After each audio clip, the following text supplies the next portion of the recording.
Je m'appelle Marilyn Johan Upura. Je viens de l'État d'Anambra au Nigeria. J'ai une fille de 8 ans qui a eu un AVC en 2011. Et en août 2013, cela avait affecté son côté droit et sa parole. Elle ne peut pas s'asseoir, elle ne peut pas parler, elle ne peut pas marcher. Et ensuite, juste après, elle avait perdu le contrôle de son cou et tout ça. Donc, à un moment donné, en août de cette année, nous essayons de chercher d'autres possibilités de traitement. Et nous naviguions sur Internet et nous sommes tombés sur les consultants GECC. Et nous avons fait une demande s'il était possible d'obtenir un traitement pour l'AVC en Inde. Et nous avons reçu une réponse. Ils nous ont envoyé un formulaire, nous avons rempli, nous leur avons envoyé le formulaire. Et ils nous ont répondu et nous ont dit que c'était possible. Nous recevons soins AVC en Inde. Et ensuite, ils nous ont parlé de la procédure de cellules souches et de ce qu'ils allaient faire, un plan détaillé de ce qu'ils devaient faire pour ma fille. Et avons pris à partir de là. Nous étions ici depuis environ 14 jours à l'hôpital. Nous sommes en fait arrivés le 16 décembre. Et le lendemain, nous sommes arrivés un lundi soir. Et le lendemain, nous avons eu l'adaptation. Le médecin nous a vus, le consultant nous a vus. Et les 2 jours, ils ont fait tous les tests. Nous avons pu faire la procédure de cellules souches. Et depuis, j'ai pu remarquer quelques améliorations chez ma fille. Son contrôle du cou s'améliore. Elle était toute raide, comme ses membres étaient tous. Elle était toujours tendue et tout ça. Cela s'est détendu et ensuite, ils ont aussi fait des plâtres pour ses jambes, donc elle a pu se tenir debout. Le premier jour, elle s'est tenue debout pendant environ 5 minutes avec le plâtre. Et ensuite, ça a progressé, vous savez. Elle peut maintenant se tenir debout pendant environ 10 minutes avec le plâtre. Et ensuite, les physiothérapeutes ont exercé son corps, ses mains, ses membres, son cou.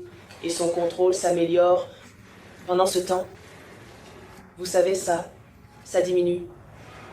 Et puis, mais elle pleurait aussi beaucoup. Elle avait ce bruit de respiration sifflante qu'elle mangeait. Le bruit de respiration sifflante a cessé.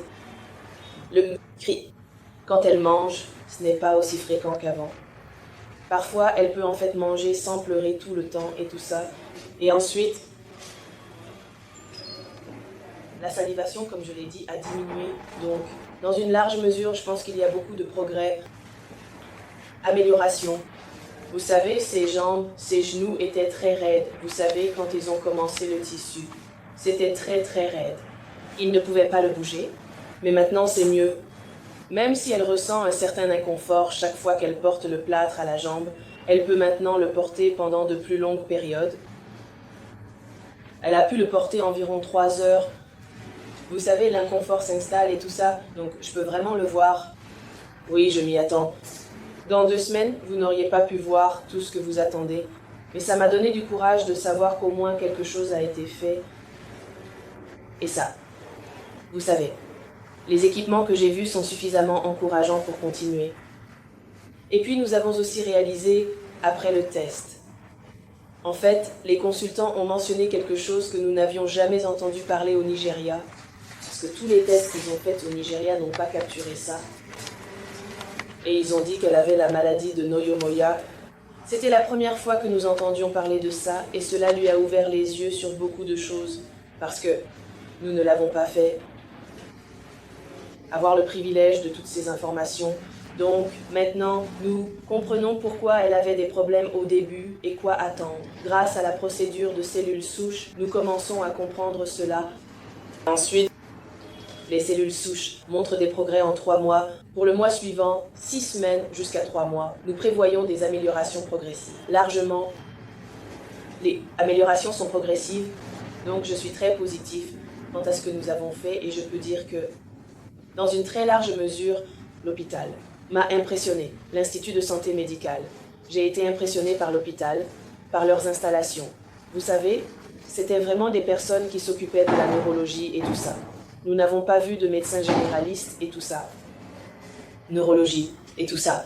Nous n'avons pas vu de médecins généralistes et tout ça. Donc nous n'avons vu que des spécialistes. J'étais content de façon dont nous avons été traités. Merci.